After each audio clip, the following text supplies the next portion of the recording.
guys.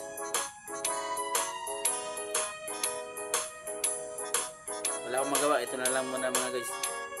Sana mag-enjoy kayo makinig. What?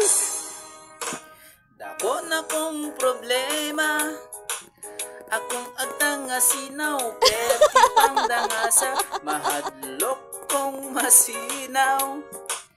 Kay ang langaw mo kung madagin asna, nanghiso ko og itlog, may tayo bungog adunay lana.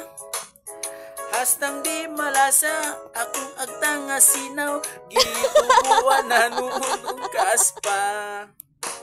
Tungod sa kabalaka, gipakonsultas doktor nga espesyalista, ako gayod nagduda.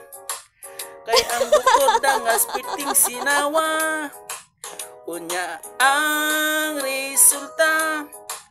Matud pa sa doktor nga okay na, kanang imong kadangas piti majud kasinaw, ayaw gayud pagkabalata ka kay pares rata.